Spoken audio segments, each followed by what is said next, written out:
First name is Dwight, D-W-I-G-H-T. Last name is Carlson, C-A-R-L-S-O-N. Dwight, you mentioned that you have lived here about 10, 11 years. Mm-hmm. What was it about this community way back then when you said, yeah, I think, you know what, that's the place for me? Well, to be honest with you, it was my wife that said, you know, I think that's the place for us. And actually, my dad had lived here prior and also had lived in the San Diego Retirement Center. And so we knew them quite well. And it was an easy move to come up here. Hard to give up a lot of friends, but otherwise an easy move. And marketing made it very pleasant. So can you do me a favor and go stand over Yes. there? Because he keeps looking at you. That's what I figured. Oh. You got to keep looking at Oh, you. okay, all right.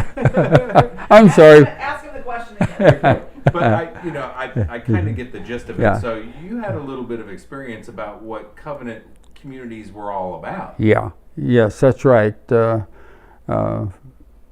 My dad lived both in San Diego Retirement Center and here at Santa Barbara. So my wife and I pretty well knew what the retirement community was all about, and you know, entered into it wholeheartedly and have really enjoyed the time here. Was it important to you that it was a faith-based community and a not-for-profit? Yes, it was. Of course, I have covenant roots that go back for decades, and but you know, what I like about SAMARKAND is there's a Christian atmosphere, but it's not like in your face all the time. It's not like, you know, we're talking about spiritual things every minute, but it's in the background and it's very much there. It very much influences what happens here. And both my wife and I really love that aspect of it. Another part of the community is clearly the different levels of care that are available if they're ever needed. Mm-hmm. Is that an important factor for you now as you move forward in life and knowing that should you need something, it's there? It's very important. My dad needed intermediate care at Brandell and got excellent care there. And, every one of us hopes that we won't need that extra care, but it's awful nice to know it's there if you need it. So yes, it was an important aspect. Yeah. Now, do you have family in the area? They're 100 miles from here, but they come up here 3 or 4 times a year, and I drive down there and see them several times a year. So it's, the distance so far has not been a problem for us. Is it comforting for them to know too that you've got all of this in place and they're not the ones that have to go, oh my gosh, Dad needs help? I'm sure it is, because of course I was in that situation a few years ago with my dad, and it's very comforting to know that your loved ones are taken care of. Yeah.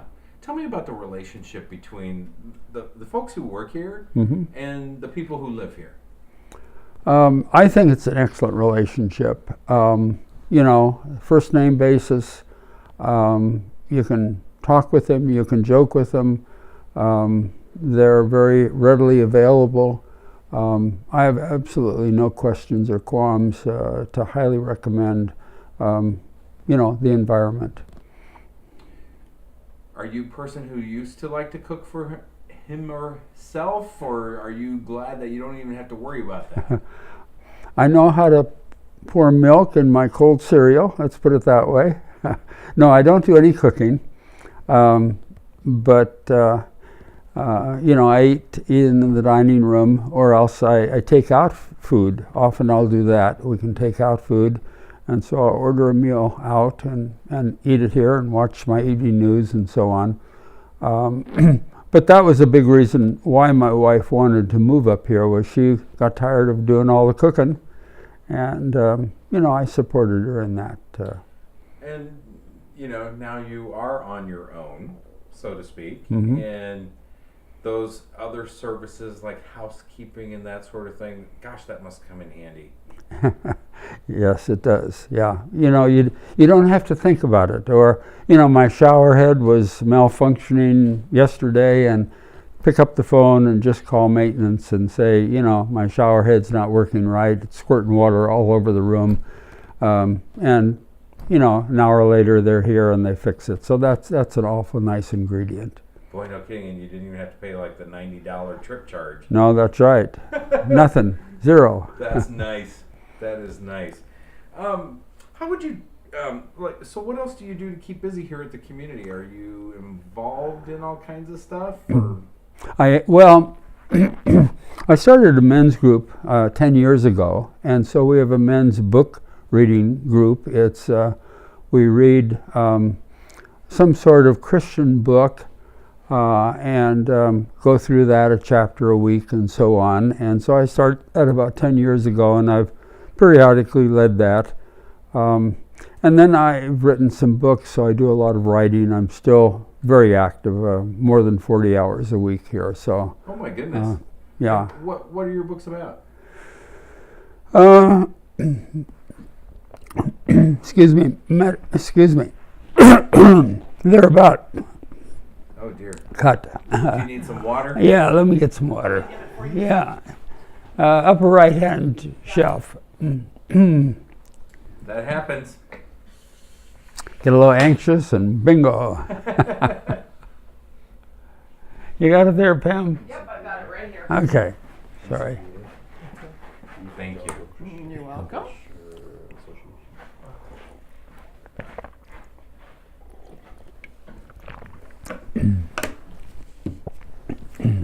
Okay, you're at.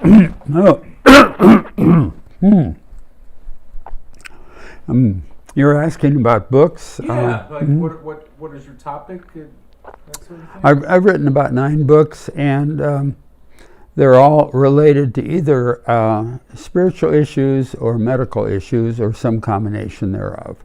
The last one I just wrote is a variant of Screw Tape Letters, and so we talk about a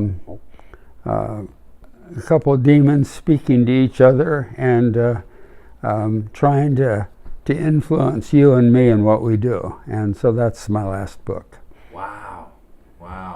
And so, I mean, if I were to go on Amazon or something like that, would I find your book? They're all there, yes. I'll be darned. Mm-hmm. That's pretty cool. Yeah, it is. Yeah. So I keep busy doing that. Where does that all come from? My head's always going. So I've always got projects in the works.